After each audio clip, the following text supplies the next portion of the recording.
Tumpeng niku bentuknya kayak bal napa kotak kayak tahu kira-kira? Rincing. Napa? Rincing. Nah, lek tumpeng mesti bentuknya lincing. Niku tandane napa, Pak? Lek tumpeng lek bentuknya lincing niku tandane apa?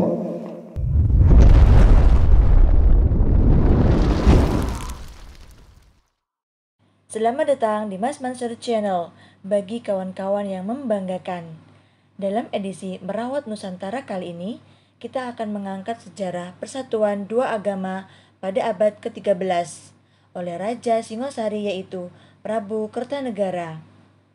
Setelah berabad-abad sebelumnya terjadi pertentangan dan bahkan peperangan dua agama besar yaitu Hindu dan Buddha. Matur nuwun. Om Swastiastu. Assalamualaikum warahmatullahi wabarakatuh. Namo Buddhaya. Salam kebajikan, salam sejahtera. Salam Hong Ulun Basuki Langgeng. Matur nuwun atas kekompakannya. Jadi di sini di Senduro kebetulan hari ini kita disiarkan langsung nantinya oleh Mas Mansur Channel. Di sini kepada para penonton Mas Mansur Channel, kita di sini sedang bersama dengan saudara-saudara dari Senduro, yang mana banyak di sini warga Hindu, saudara-saudara saya sebangsa, yang luar biasa menurut saya, tetap berjuang bersama, ingin tahu, belajar sejarah bersama-sama. Hari ini kita saya ingin bercerita tentang sejarah dulu, terkait dengan sejarah kakek moyang kita dulu itu adalah luar biasa hebat. Kira-kira setuju napa mboten? Alhamdulillah, pada zaman dulu yang ingin kita ceritakan kehebatan niko, derek-derek tiang Jawi niku kan, orang Jawa itu kan biasanya orang yang nerimo. Maksudnya nerimo niku apa saja itu diterima, Pak, tetapi tetap disaring dengan landasan yang namanya landasan kebudayaan Jawi. Betul napa mboten? Wis masih wong teko India, teko Arab, toko Cina tetap diterima, tetapi harus punya landasan yang namanya landasan kebudayaan Jawa. Betul? Betul. Nah, saudara-saudara, yang ingin saya ceritakan ini tentang kehebatan seorang rakyatnya hebat, apalagi rajanya. Zaman dulu itu raja itu harus hebat. Yang namanya hebat niku di kerajaan niku sing jenenge keraton niku sing mangan itu ndak tiang 1 sisa yang 500 mangan bareng, jenenge abdi dalam. Terus jangan bayangkan lek sakniki ada istana. Zaman dulu itu keraton atau istana niku jenenge abdi dalam, kados di Jogja, kados di Solo itu yang kerja setiap hari niku kata, Pak. Jadi sing di pawon, sing adang, sing embok-emban dan sebagainya. Itu ciri-ciri yang namanya raja niku harus hebat, berarti abdi dalamnya harus banyak. Termasuk yang banyak nopo kira-kira lek jadi raja itu abdi dalamnya banyak, pasukannya banyak, terus anak buahnya senopati ini kata atau banyak. Yang paling utama yang banyak apa yang harus dimiliki seorang raja kira-kira pada masa dulu? Kira-kira ngertos? Yang paling banyak yang dimiliki seorang raja itu yaitu salah satunya atau salah banyaknya adalah bojone harus banyak. Betul napa mboten? Loh kok guyu nih? Loh, lek ratu zaman biyen bojone siji. Nggih mboten ratu jenenge. Oh, Pak RT zaman biyen bojone papat, Pak. Zaman biyen niku. Nggih napa mboten? Nggih. Terus Prabu Tawangalun niku. Prabu Tawangalun sing taune 1600, bojone 400, Pak. Dadi lek katene kumpul ambek bojone setahun meneh kira-kira. Nah, niki saya mau cerita yang namanya Prabu Kertanegara. Pernah dengar napa boten derek-derek? Kalau pernah berarti raja dari mana ya? Kira-kira. Ayo, ini nggih kita nguri-nguri sejarah nggih, sekedap nggih. Prabu Kertanegara itu raja dari kerajaan mana kira-kira? Majapahit. Semangatnya luar biasa tapi rada keliru, Pak. Raja dari kerajaan Majapahit. Ada lagi raja dari kerajaan apa? Cak Kasman barangkali. Ada yang tahu? Hah? Napa?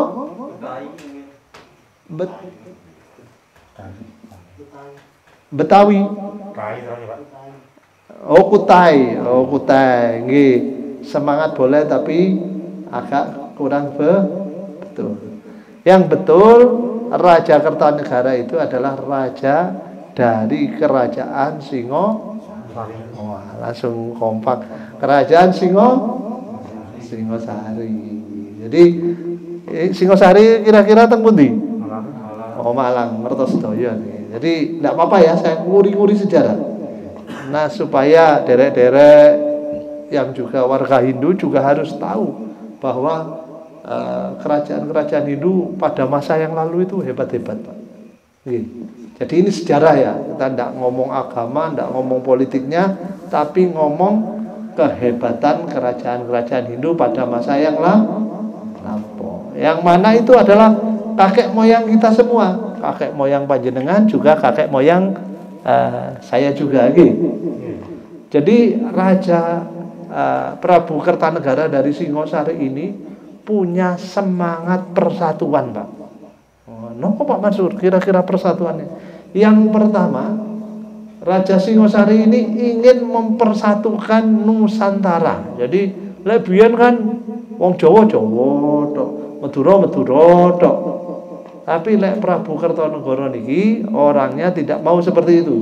Singosari tumapel zaman rumin nggih, itu harus bisa menjadi pemimpin daripada kerajaan-kerajaan di Nusantara. Jadi lek Nusantara itu rumin lek saniki niki Indonesia lah kira-kira ya. Nah, karena kerajaannya harus menjadi pemimpin di Nusantara, biasanya lek ngakoni dadi pimpinan niku Pak, ngirimno putri-putri nih untuk dinikahi dikawini ambek raja-raja. Terus Sumatera, saya ngakui Prabu Kertanegara ngirim anake loro supaya dikawini ambek Ratu Prabu Kertanegara. Dari Senduro mengakui Singosari harus ngirim, Pak. Jadi zaman dulu yang namanya upeti itu ada dua. Satu itu upeti berupa hasil tani, pari, duren, manggis. Yang kedua upeti berupa yang namanya putri-putri yang cantik. Zaman rumin ngoten, lek saya ini mboten-mboten nggih. Kira-kira itu. Dan yang kedua, yang utama supaya panjenengan juga tahu, derek-derek saya yang beragama Hindu, ternyata Prabu Kertanegara ini aslinya kan tiang Hindu, Pak. Ya. Jadi Prabu Kertanegara ini agamanya adalah waktu itu agama Hindu disebut agama nopo? Kira-kira tahu nopo boten? Dulu disebut agama Siwa, Pak. Terus kalau Hindu ini tahun 58. Jadi dulu namanya agama Siwa. Nah, nanti ada ceritanya, Cak Kasman, mungkin derek-derek lainnya nanti kok disebut Buddha, nanti ada ceritanya. Nah, Prabu Kertanegara niki punya satu keinginan, tidak hanya wilayah Sumatera, Jawa, Kalimantan yang harus bersatu, tapi agama juga mesti bersatu. Prabu Kertanegara mboten purun, tidak mau yang namanya agama itu pecah-pecah, tukaran antara agama. Saat itu agama yang ada yang besar itu cuma dua. Satu itu agama Siwa, yang kedua agama Buddha. Jadi ada dua agama. Islam apa ada Pak? Ya ada, tapi wong sik titik Pak. Ada di pesisir, ada wong 20, ndak kata ya. Ada orang 5 barangkali itu. Itu yang dari Cina, dari ini belum berkembang. Jadi tahun ini lek Kertanegara niki kira-kira tahun 1200 swidak. Nggih. Sakniki kan 2021 bulan. Jadi kira-kira 700 tahun lebih. Nah, keinginan Raja Kertanegara yang utama, derek-derek, ini adalah persatuan di samping wilayah adalah persatuan agama. Jadi antara Siwa dan Buddha ini harus bersatu. Jadi kadang-kadang Prabu Kertanegara ini memimpin yang namanya upacara agama Siwa atau Hindu. Kadang-kadang Prabu Kertanegara ini juga mendatangi yang namanya upacara agama Buddha. Nah, dari sana Prabu Kertanegara ini tidak mau yang namanya antar agama di Singosari ini saling engkel-engkelan, saling tukaran. Kira-kira saya nopo boten? Meskipun ya sing Hindu atau Siwa ya mlaku dhewe, sing Buddha ya mlaku dhewe. Tapi dalam pemerintahan itu harus bersatu. Kira-kira ngoten. Nah, itu yang namanya Raja Kertanegara. Nah, karena itu Bapak Ibu sekalian, Bapak-bapak niki, yang namanya Hindu dulu itu adalah karena Prabu Kertanegara niki adalah tiang Hindu, ini orangnya sangat toleran. Ngertos toleran? Toleran niku napa? Terhadap orang yang beragama lain itu menghormati. Jadi tidak ada, itu agama Buddha, aku tidak seneng. Itu agama ini, aku tidak seneng. Jadi zaman biyen, zaman Singosari itu tidak ada yang engkel-engkelan masalah agama. Yang penting tiang Jawi harus maju jalan. Kira-kira begitu. Nah, itu kelebihan orang Jawa. Dan tahu enggak, sampai sekarang peninggalan raja-raja Hindu itu kebudayaannya itu kebiasaannya masih berlanjut sampai sekarang. Mau yang di Muslim masih ada yang namanya kebudayaannya. Kira-kira Pak, jenengan nate ngerti yang namanya, pasti ngerti yang namanya tumpeng, ngerti no mboten? Oh, pasti ngertos. Tumpeng niku bentuknya kayak bal napa kotak kayak tahu kira-kira? Napa? Nah, lek tumpeng mesti bentuknya linci. Niku tandane napa, Pak? Lek tumpeng lek bentuknya lincing niku tandane apa? Wah, ada tandane tumbak. Pak sinten kula? Hamsari. Pak Hamsari. Jarine tandane tumbak. Wah, kereng gitu. Prabu Kertanegara wong Jawa kereng. Tandane tumbak. Yang namanya gunung, yang namanya giri, itu sangat dihormati, sangat dipuja oleh orang-orang dari agama Siwa. Karena Batara Siwa, Dewa Siwa itu ditandai kedudukannya ada di Gunung Mahameru. Sing jenenge gunung itu berarti tempat yang suci. Termasuk daerah Senduro ini kan pinggir gunung. Lek zaman biyen ini termasuk tempat yang suci. Jadi semua raja-raja itu lek bentahun napa lek wonten keperluan namanya Tirtayatra pasti arahnya ke gunung, Pak. Jadi jenengan iki tiang-tiang gunung ini ndak perlu minder. Waduh, kula desa Pak riyane, Pak, teng gunung, Pak. Kan ngoten. Ndak perlu minder. Kenapa? Raja-raja zaman biyen itu senengane lek semedi ana ndek gunung. Malah di tempat-tempat sing kaya Mojopahit, Singosari sing ndak duwe gunung, gawe gunung cilik-cilikan jenenge tumpeng. Iku kepingin duwe gunung, Pak. Karena ndak duwe gunung, ya tumpenge segoe didadekno gunungan. Jadi sing omahe di gunung harus semangat nggih. Betul? Nah, itu sampai sekarang yang namanya tumpeng itu masih dilestarikan embo tiang Islam, embo tiang Hindu, embo tiang Buddha, lek tiang Jawi atau tiang Indonesia biasa lek selamatan pakai jenenge tumpeng sing bentuke kaya gunung. Nah, pada zaman Islam wonten Sunan. Sunan Wali Songo di Islam jenenge Sunan Giri. Ngertos artine Giri?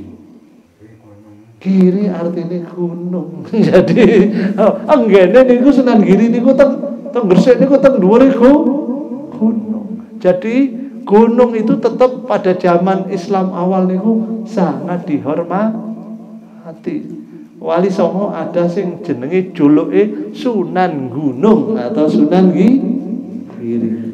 Nah, jadi maksud saya tiang Jawa, orang Jawa itu, orang Hindu pada masa yang lalu, orang Jawa Hindu itu sangat menghormati sesama warga negara gitu.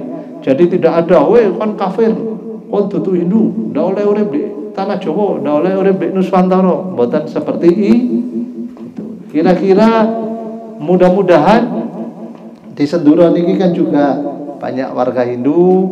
Saya pikir untuk hidup dengan orang di luar Hindu kan kita tetap saling menghormati, betul Pak? Jadi dengan tiang Muslim, dengan tiang Kristen, saya pikir Senduro niki adalah contoh Bhinneka Tunggal Ika. Nggih, saya nopo mboten? Alhamdulillah, saya yang Muslim juga diterima oleh derek-derek. Niki misalnya cerita sejarah gitu. Terus nanti kalau kita ada rezeki tahun depan, monggo Pak Mansur kita nang candine Prabu Kertanegara sing diceritakno. Nggih napa nggih? Jadi cene ndak dongeng tok. Wah iki candine biyen Prabu Kertanegara. Jadi Prabu Kertanegara niki dihormati oleh orang Buddha, juga dihormati oleh orang Hindu. Meskipun beliau agamanya jelas Hindu. Jadi di daerah Senduro ini monggo derek-derek sedoyo mencontoh kakek moyang kita yang luar biasa. Jadi persatuan Nusantara, persatuan Indonesia mesti terus ditingkatkan seperti zamannya Prabu Kertanegara. Saya pikir derek-derek setuju nopo setuju? Setuju nopo setuju? Jadi tetap yang namanya persatuan Indonesia sejak zaman Prabu Kertanegara kita harus semangat mempertahankan negara kesatuan Republik Indonesia. Betul? Nah, barangkali ini cerita sekilas. Nanti kita akan cerita tentang putri-putri akan datang. Jadi kita singkat-singkat mawon pendak bosen. Ternyata putri-putri Singosari, putri-putri Indonesia wayu-wayu zaman biyen. Terus ngoten nggih, biar nanti penasaran pertemuan yang akan datang kita harus lebih banyak lagi. Betul? Matur nuwun, barangkali itu sekilas tentang Raja Kertanegara. Mudah-mudahan nanti juga tentang persatuan kita akan cerita tentang raja-raja Majapahit, sehingga jenengan juga ngertos apa yang terjadi pada masa yang lalu di kerajaan-kerajaan Hindu kita. Setuju ya kalau saya cerita tentang kerajaan-kerajaan Hindu sing hebat-hebat nggih? Matur nuwun derek-derek sedaya, terima kasih banyak. Mungkin itu dulu, kita lanjutkan di edisi yang akan datang. Kepada para niki disiarkan langsung pada para penonton Mas Mansur Channel yang saya banggakan. Hari ini kita ada di Senduro, barangkali cerita tentang persatuan dua agama besar dari Prabu Kertanegara kita sudahi dulu, kita lanjutkan dalam edisi yang akan datang. Terima kasih kepada para penonton yang membanggakan. Om Swastiastu, Om Santi Om. Wassalamualaikum warahmatullahi wabarakatuh. Namo Buddhayo, salam sejahtera, salam. Hong Ulun Basuki Langgeng. Matur nuwun atas perhatiannya.